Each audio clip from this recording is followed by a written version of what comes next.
Hardcore Gamer supplemental episode. This episode is about why we play board games, and it's something that may, to you at first, seem very obvious, and that's to have fun because of enjoyment. Enjoyment and fun isn't really the reason, that's the stimulus created. So in your brain you're enjoying the process, but it's why you enjoy it, and that's the important part for me, analysing the exact reason that why we play games, why certain games work better than others, and the different way we engage playing games. So the first thing I'd like to do is a bit of an interactive exercise. So I think this may help you self-reflect a little bit and think about the way that you engage, but also give me the idea, maybe how people think they engage, and maybe pick up some new responses that I hadn't thought of. So what I'd like you to do is pause the video in a second, the little pause buttons, two little things like this. And what I want you to do is write down maybe 3 or 4 reasons why you play games. Now, if you're not a board gamer, think of this in a context of why maybe you play sport. Why do you play computer games, video games, console games, any of those sort of games? Why do you play them? Have a think about that and pause, write 4 or 5 responses down here, and then start up again. Alternatively, if you don't want to be involved, you don't want to be in engagement, just think about what your responses are and then compare them afterwards. This isn't necessarily, like I said, about right or wrong answers, but more about analysing and trying to work out how we all differently engage in games so that we can best design and make experiences where everyone gets that more enjoyment stimulus. So from this point, I'm assuming you have paused or you've taken some time to write some responses, put them down there, and now I'm going to start talking about the reasons why I think we play games. So through a fair bit of research, watching other people's videos, podcasts, learning, engaging with other people, I've developed what I see as 6 main categories. This hand has 5 fingers, I should have held up like this. Should have kept it to 5, that would have been a lot easier, but there is 6 main categories. I'm going to go through them one by one. None of these necessarily have a value higher than the other, they're not in any sort of order, this is just the order in which I have them written down on a piece of paper. So the first one is one that you probably may have thought about, and that is social experience. Social gaming. What do I mean by social gaming? It's not maybe what you're thinking. It's not playing a Facebook game or being involved in, say, an iPhone game, which is what maybe people think about when they think of social gaming days. When I think of social gaming, I think of the process of me playing a game and there's other people involved. So whether it's maybe 2 to 30, 40, maybe 4 or 5, or maybe it's just one-on-one. It's the role of the interaction between myself and other players in the game. I'm going to give you a few examples of the games. This is Trollhalla, published by Z-Man Games, designed by Alf Siegert. In this game, the goal is to score as many points as possible by collecting treasures. You play the role of trolls that are also Vikings. It seems a natural progression, really. And in this game, you fill up boats with your various troll pieces, and then you travel around to islands and pick up treasure. A lot of the mechanics in this game are very social. It depends on how the other players interact. You play different cards to trigger different abilities.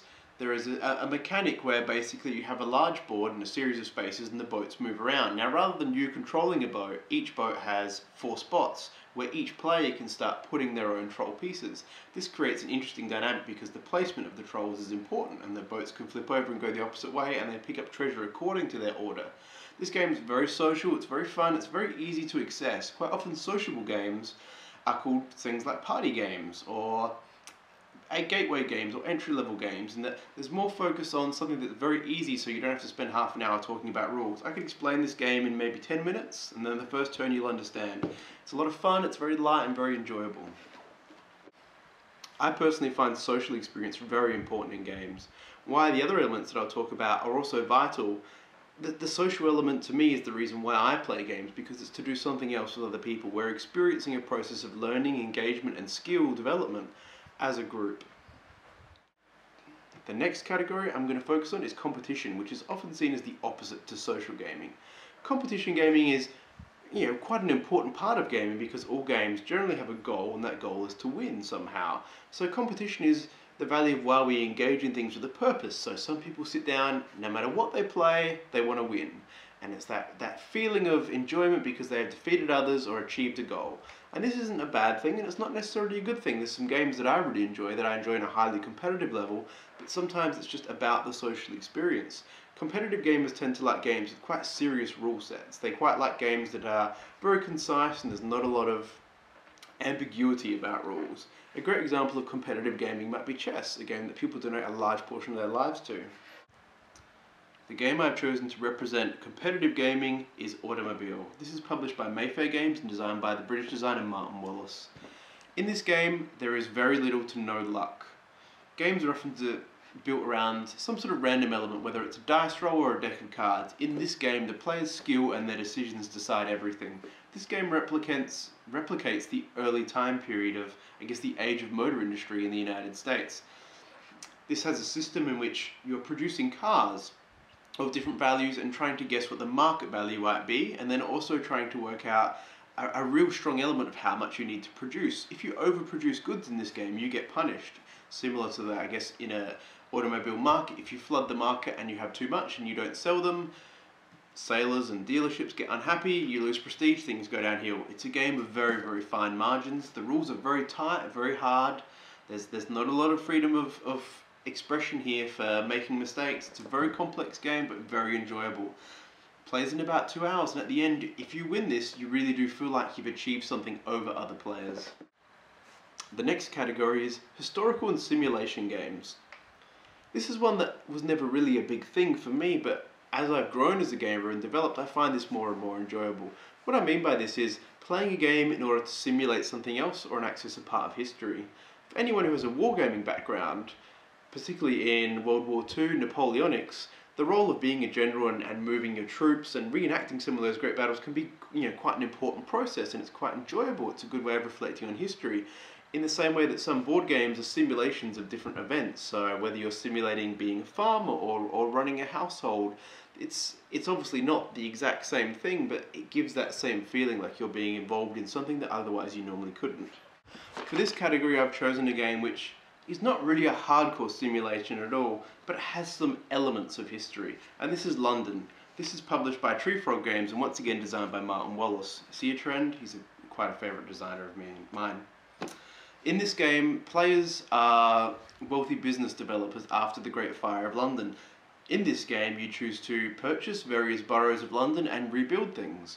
You build various famous landmarks, shops, businesses, and the essence is to try and create a really tightly focused market. You have a certain tableau, which is a certain size, and you need to keep it tight and focused. You have a creation phase where you develop poverty and raise money and build resources, and one of the more challenging parts of this game, very similar to Automobile, is not to overproduce. It's about creating a tight, focused engine. This game was really interesting to me because I learned a lot about history. Obviously Australian, born in Australia, but have quite a rich diversity of history of English parents. A lot of my ancestry is in England, my parents are English, my grandparents, and they talk a lot about places. This gave me a way of experiencing a little bit of that lifestyle, seeing some of the places and the names, and it immediately became familiar. The next category is story, narrative, and imagination. This is maybe something that a lot of us got into gaming with. As a young person, I remember seeing Hero Quest. Little figures, heroes going into a dungeon, killing orcs and goblins. Now when you talk about that game to friends, you don't say, and then I went in and I rolled this d6 and I rolled a 4. What you generally say is, and then I went to this building and I killed an orc and I opened a chest and I got some gold. Now that experience isn't actually what happened, but these games build imagination, they build narrative, and they build storytelling, and that's what we get out of them. As I've grown older, I think I enjoy these games a little bit less, but I still see a tremendous value in them. To represent imagination, narrative, and storytelling, I've chosen this behemoth of a game. Have a look at the size of that. I only chose this because I couldn't actually fit my Arkham Horror collection on the table. This game is set in the Lovecraftian universe. This is designed by Corey Knizia and published by Fantasy Flight Games. It's Mansions of Madness. This is a rich storytelling game in which one player plays the role of a keeper, a sort of storyteller or dungeon master, and the rest of the players are investigators. This game contains a series of stories or scenarios in which the players as investigators go into this mansion and explore. The mansion is differently assembled for each story. There are new story cards, new clues and hints, and they're hidden in little piles. This game actually has puzzles which players need to solve physically to open locks. This game has a huge focus on imagination and creativity. If you play it seriously with a competitive edge, it tends to not be so much fun. It's quite difficult in that you really need the right group to play who are happy to get in character and create the mood of this kind of creepy house where there's some great old ones and and cultists creeping around, and you really have to read the flavor text of cards and understand that you're all playing for a shared experience. If everyone gets together and tells the story, it's a really great experience. The next category is maybe a slightly odd one, and this is maybe more exclusive to people who are actually board gamers and into the hobby quite seriously, and that is collection. I can't help but have a really large collection of games. When something new comes out, I often think, ooh, even though I've got something similar, I wouldn't mind that. And another instance of this is if expansions come out. Now, all of us are the same with our various hobbies. I know a lot of people watching this are Transformers collectors, and we can't help but buy things to complete a line. A great example of this is this game, Catacombs, which I've shown to you previously before. It's one of my favourite games. It's a dungeon crawling game that has a lot of imagination, a lot of social value, tremendous fun, flicking little discs around, shooting monsters, and it has just so much in here. Then I got this. This is an expansion. This has more monsters, more heroes, more discs, just more of everything. So just more stuff that goes with this. Had I played this, the base game, to its full extent and worn it out? Not really, but I just wanted more. It's just natural to want more and form collections. Another example of this is some people collect games by various designers or publishers. As I've mentioned, Martin Wallace is a favourite designer of mine, and quite often when he releases something new, I'll have a look at it, even if maybe the cover design or something doesn't pop out. The strength of designer helps me add to my collection. Finally, the final category is analysis, engagement, and exploration. What I mean by this is the intellectual pursuit of wanting to learn new games for the experience of learning. I enjoy learning, and I consider myself a lifelong learner. I think that most people should consider lifelong learning as an important facilitator of your engaging personality and your development. It's always good to always think you're learning new things and trying new things, and for me, reading a complex board game manual and learning new mechanics, new ideas is fascinating. Learning how different designers address thematic concerns, or how designers may tackle issues like how do we support players that are falling behind, what do we use for a first player mechanism, but also learning new games that explore different ideas. This is High Frontier, designed by Phil Eklund. This is a game about rocket scientists, designed by, as far as I know, a rocket scientist. This is one of the hardest games I've ever tried to get into.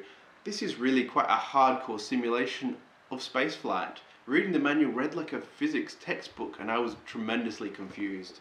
There was something about it though that kept on pulling me in because I felt like I was learning something new and applicable to real life. Phil Eklund's designs of his games have a strong scientific theme, and you really feel like you're not just learning a game, you're actually learning some information. It's very educational, but entirely practical and relevant. It was a bit of a slog, and I still haven't got it to the table yet, and I'm hoping to get one of my astrophysics friends to explain a few things, especially some of the terminology. But when I do play this, I think this is going to be a great experience because I feel like I've explored something new. So those are 6 categories that I've given you. Once again, they're not definite, they're not definitive at all. I'm really curious to see how did your responses fill in with those 6, because those 6 to me sum up a lot of my games. I really struggle to think of any other experiences. Do your experiences fit into those categories? And some of these games, and I think the best games are ones that cross over.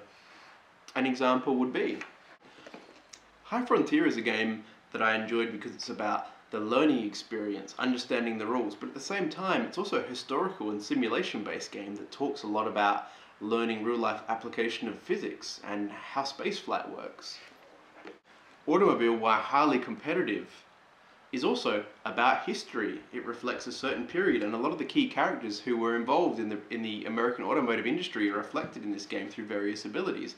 And at the same time, because it's competitive against other players and you're outbidding them or trying to compete with them, there's this very social element, and it may not be a light social element, but it's still very sociable, and the game just simply wouldn't be fun without any other players.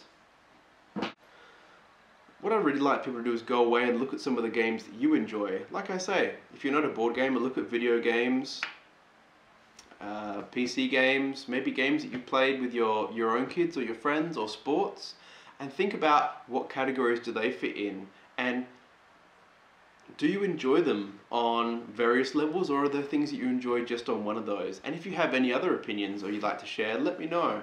Also, if you'd like to find some more information about these games, there's going to be some links down here where you can check them out. Feel free to ask questions. It's a really amazing hobby. It's fantastic, and there's so many ways you can engage it and get into it that caters for people who just want to get in and have a quick 20-minute game, or people who want to play a 5-hour space game about physics and have to do maths.